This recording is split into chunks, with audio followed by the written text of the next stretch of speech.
Next up is us gluing our bridge to our guitar. And this is kind of a tricky process because it's one of the things where on an electric, it really is much easier because on an electric, you just screw it down to the body and then you have saddles that you can move in and out to help your intonation and action and all those kind of things. Whereas on an acoustic, it's a fixed bridge that's going to get glued to your top. Before we get too far, I want to talk about how this is actually going to work. One of the things is the underneath. If we think about the top of your guitar, it has a radius to it. Remember, we radiused all our bracing. So there's debate of what do you do with the underneath of this? Do you radius the underneath of the bridge to help meet that radius that the guitar has? It really seems 50-50 split of what people prefer. Some people say, do this flat, just leave it flat, and when you glue it on there, things will work out. I've done and radius this.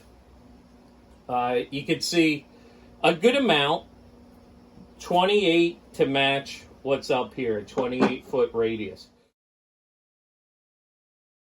So that's the first thing you got to decide. The next thing is, how does this actually work? You're going to have these holes are going to get drilled into this as well. And these holes are where your strings go through. And what helps hold the strings are bridge pins. And on a bridge pin, there's a slot that the string will fit into. So the string is in the hole, then you line this up and you push this in and it's a friction fit, and that's what's going to hold your string in place, and that's what's going to capture the vibration, which then translates to this, and that's going to vibrate, and that helps you get your sound out of it. Well, these holes, we don't want to go crazy with them because if we make them too loose, this is just going to fit down in there and it's not going to have that friction fit anymore.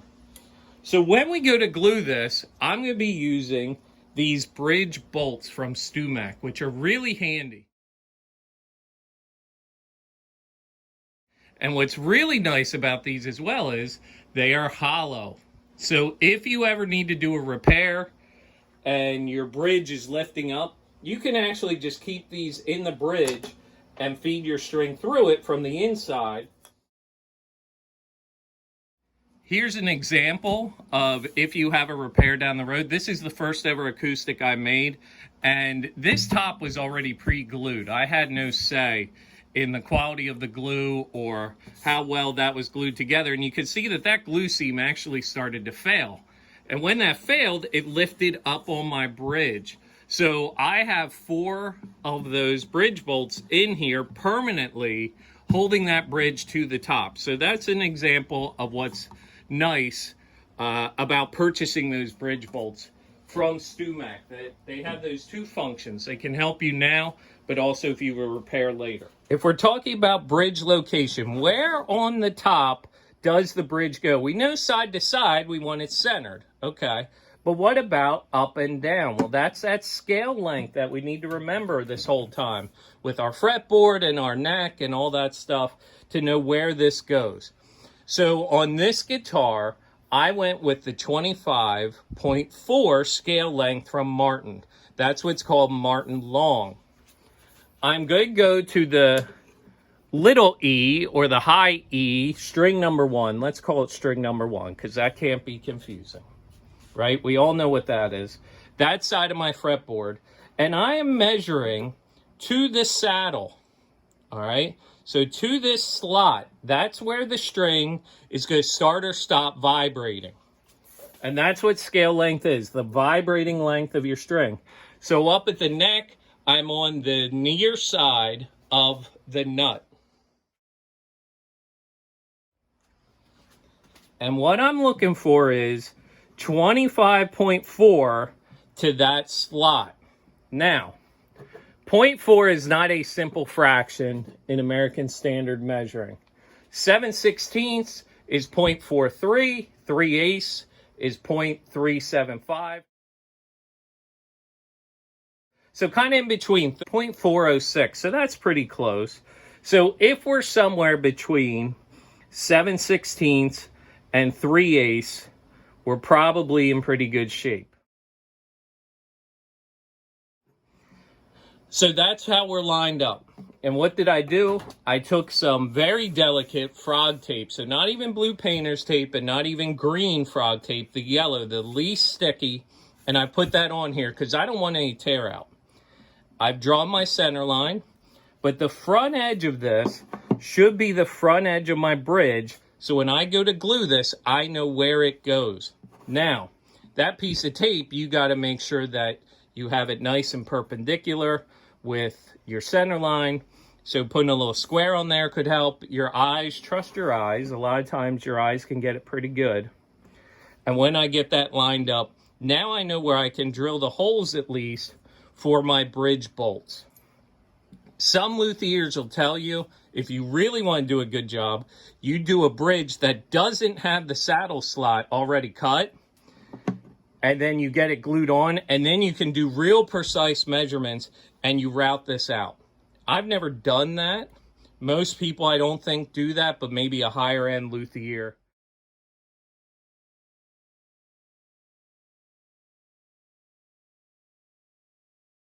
That, of course, involves more tooling and machines and things like that. But just kind of keep those things in mind as you're doing this. You want to take your time. I probably took about 15, 20 minutes getting all this ready before we shot this video.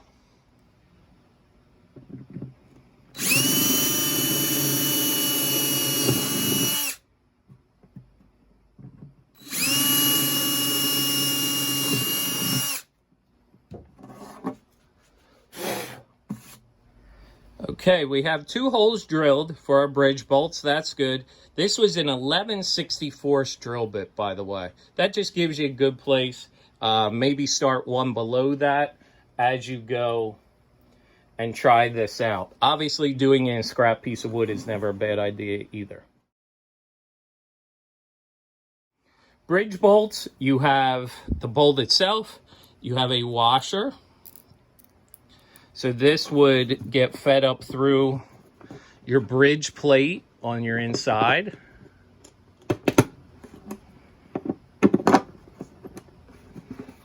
And then we can do another washer on top. And then you also have the nut that goes with it that is also hollow, which could allow that string to come through.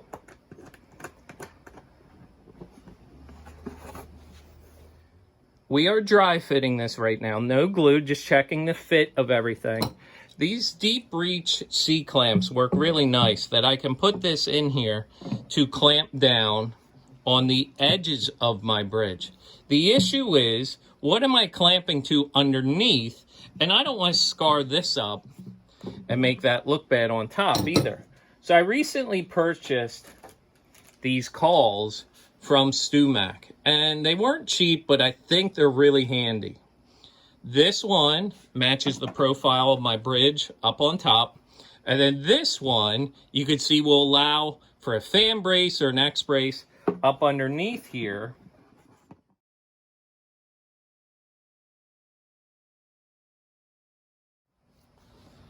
And now with that cawl up underneath around the brace and this up here, that is giving me something else that can help clamp it. Depending on if you radiused or not, these ones on the edge may or may not be necessary. I can do another one over here as well. These clamps from Harbor Freight work out really nice. These ones are the 5-inch version. So I can finish dry clamping this and double check how everything fits. I've also seen tools like this for gluing down your bridge. So you would still have 2 holes you drill. These 2 would go through that.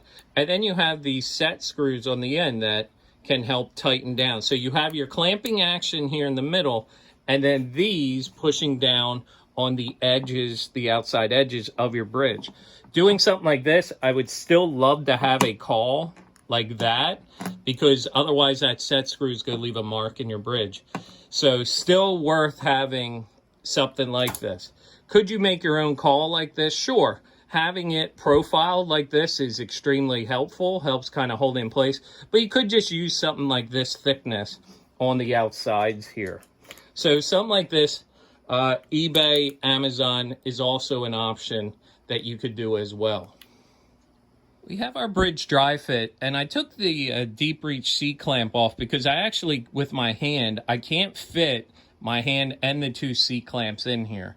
So I want to see how it looks without having to use those. So if we zoom in and we're looking at our fit, do we have any daylight in here? And it's looking pretty darn good to me. Maybe just a little bit over here. So if I could do only one clamp, maybe one on this side. But if I look on the other side, just a little bit, not even a sheet of paper. Right? Like maybe 1/1000th of an inch if I'm using a feeler gauge. Barely anything. So what else could I do? I could go back and re-radius my bridge a little bit more on this side, maybe get it to fit a little bit better. But overall, a real nice fit right now for this bridge. And maybe it's that I don't even have these tightened down enough, snug them a little bit more, and that could fix that as well. But if you have any kind of daylight or anything, obviously take your time and fix that before gluing it down.